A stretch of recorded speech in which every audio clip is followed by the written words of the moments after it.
رسول اللہ صلی اللہ علیہ وسلم نے 50 تیر اندازوں کو حکم دیا، بھئی تم سامنے درے پر کھڑے ہو جاؤ۔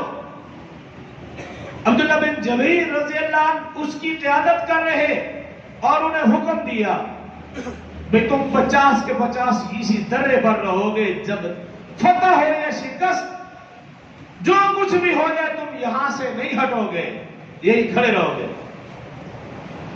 50 تیر اندازوں کو اس درے پر کھڑا کر دیا۔ مشرکین نے حملہ کیا، تھوڑی ہی دیر کے بعد پسپا ہو گئے، ان کے پاؤں اکھڑ گئے، سب کے سب بھاگ کھڑے ہوئے۔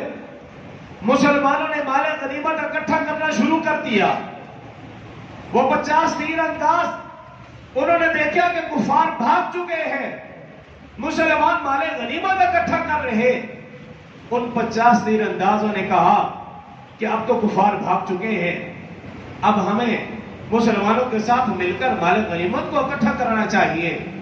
لیکن حضرت عبداللہ بن جبیر رضی اللہ عنہ کہنے لگے بھی نہیں، رسول اللہ صلی اللہ علیہ وسلم نے ہمیں کہا تھا جو کچھ بھی ہو جائے تم یہی کھڑے رہنا، ہمارے لیے بہتر یہی کہ ہم یہی کھڑے رہیں۔ لیکن اکثر صحابہ اکرام کہنے لگے پھر رسول اللہ صلی اللہ علیہ وسلم کا مقصد یہ تھا کہ جب تک جنگ ہے کھڑے رہو، اب تو جنگ ختم ہو چکی، کفار بھاگ چکے ہیں، مسلمان مال غنیمت اکٹھا کر رہے ہیں، اب ہمارا یہاں کھڑا رہنا بنتا نہیں۔ وہ یہ سمجھے اور 40 تیر انداز وہاں سے رسول اللہ صلی اللہ علیہ وسلم کی خدمت اقدس میں حاضر ہو گئے، مسلمانوں کے ساتھ مال غنیمت اکٹھے کرنے لگے، اور 10 صحابہ اکرام وہیں کھڑے رہے، اور عبداللہ بن جبیر رضی اللہ عنہ وہ بھی وہاں پر تشریف فرما تھے۔ خالد بن ولید جنہوں نے ابھی اسلام قبول نہیں کیا تھا، وہ پہاڑ کے پیچھے اسی انتظار میں تھے کہ کب یہ درہ خالی ہو اور ہم دوبارہ مسلمانوں کے اوپر حملہ کریں۔ وہ اسی انتظار میں پھر وہی ہوا، اس نے موقع غنیمت جانا اور پھر ایک دستہ لے کر اسی درے کے اوپر آ کر حملہ کیا، اور وہ 10 کے 10 صحابہ اکرام رضوان اللہ علیہ مجمعین شہید ہو گئے۔ اور پھر اس دستے نے اچانک مسلمان جو کہ تلوار نیام میں ڈال چکے تھے، مال غنیمت اکٹھا کر رہے ہیں، یک بار کی حملہ کیا۔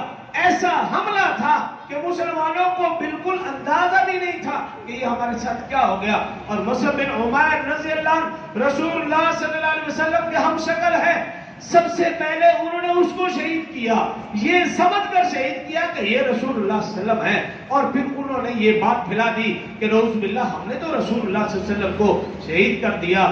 نعوذ باللہ جب یہ افواہ مسلمانوں کے کانوں میں پڑی، مسلمان صحابہ اکرام رضوان اللہ علیہ مجمعین سمجھے رسول اللہ صلی اللہ علیہ وسلم شہید ہو چکے، مسلمان اپنا حوصلہ ہمت ہار بیٹھے، اور سمجھ بھی نہیں آ رہی، بلکہ روایات میں لکھا ہے صحابہ اکرام کی تلواریں آپس میں ٹکرانے لگ گئی، ہمت ہار بیٹھے تھے، حالت غیر ہو چکی کہ جب رسول اللہ صلی اللہ علیہ وسلم نہ رہے تو پھر ہماری زندگی کا کیا مقصد۔ وہ لشکر رسول اللہ صلی اللہ علیہ وسلم کی طرف بڑھ رہا ہے، رسول اللہ صلی اللہ علیہ وسلم نے دیکھا یہ کفار کا لشکر میری طرف آ رہا، رسول اللہ صلی اللہ علیہ وسلم نے آواز دی کون اس لشکر کو ہٹائے گا؟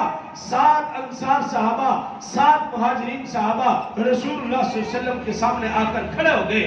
کفار نے تیر اندازی کی، وہ 14 کے 14 صحابہ اکرام شہید ہو گئے۔ حضرت زیاد بن اسکر رضی اللہ تعالیٰ عنہ آگے بڑھے، رسول اللہ صلی اللہ علیہ وسلم کے سامنے کھڑے ہو گئے، اور ان کے اوپر تیر اتنے برسے کہ وہ بھی نیچے گر گئے، اور رسول اللہ صلی اللہ علیہ وسلم سے عرض کی یا رسول اللہ صلی اللہ علیہ وسلم میری آخری خواہش یہ ہے کہ چہرہ میرا ہو اور قدم آپ کے ہو، اسی حالت میں میری روح پرواز کر جائے اور اللہ سے میری ملاقات ہو جائے۔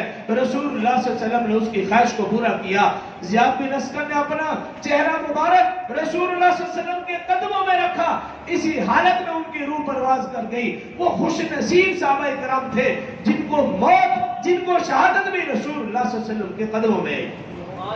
وہ کفار کا لشکر مسلمانوں کی طرف بڑھ رہا ہے، رسول اللہ صلی اللہ علیہ وسلم نے پھر آواز دی، حضرت قتادہ رضی اللہ عنہ رسول اللہ صلی اللہ علیہ وسلم کے سامنے آ کر کھڑے ہو گئے، کفار نے تیر برسائے، آپ کی آنکھ باہر آ گئی، رسول اللہ صلی اللہ علیہ وسلم کی طرف منہ کیا، رسول اللہ صلی اللہ علیہ وسلم نے آنکھ پھر دوبارہ رکھ کر اپنا لعاب دہن لگا دیا۔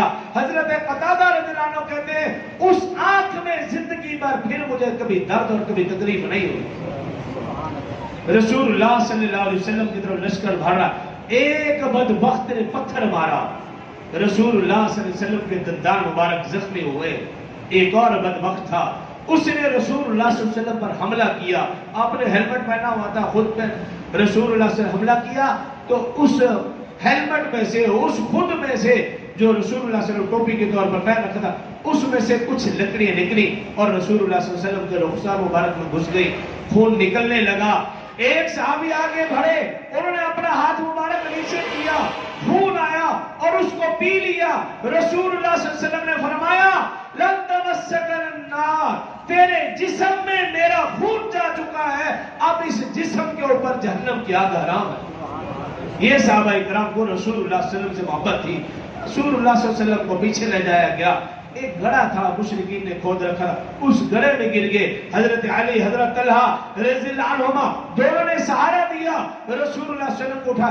روایات میں حضرت طلحہ رضی اللہ عنہ کو اس دن 40 زخم آئے، 40 تیر ان کے جسم پر پیوست ہوئے، لیکن انہوں نے رسول اللہ صلی اللہ علیہ وسلم کا بھرپور دفاع کیا۔ عرض کرنے کا مقصد یہ ہے کہ صحابہ اکرام رضوان اللہ علیہ مجمعین کی زندگیاں پڑھیں۔ جب بھی صحابہ اکرام کو دیکھنا ہو، پرکھنا ہو، جانچنا ہو، صرف قرآن سے، اس سے ہٹ کر جس نے صحابہ اکرام کو قرآن سے ہٹ کر پرکھا، اس کا انجام وہی ہوا جو چند دن اپنے آپ کو کہنے والے مسلمان نے حضرت عثمان رضی اللہ عنہ کے شان میں گستاخی کی۔ اس طرح کے لوگ پھر اڑتے رہیں گے۔ جس نے صحابہ اکرام کو قرآن کی نگاہ سے دیکھا وہ کامیاب و کامران ہوا۔ جس بدبخت نے صحابہ اکرام رضوان اللہ علیہ مجمعین کو قرآن سے ہٹ کر پرکھا، اس کی وجہ یہ ہے کہ جس نے صحابہ اکرام کو یہ سمجھا کہ یہ ہماری طرح ایک شخصیات ہیں، وہ گمراہ ہوئے۔ جس نے صحابہ اکرام کو قرآن کی شخصیات تصور کیا، وہ شخص دنیا اور آخرت میں کامیاب ہوا۔ جو کہا سنا اللہ مجھے اور آپ کا عمل کی توفیق دے۔ وآخر دعوانا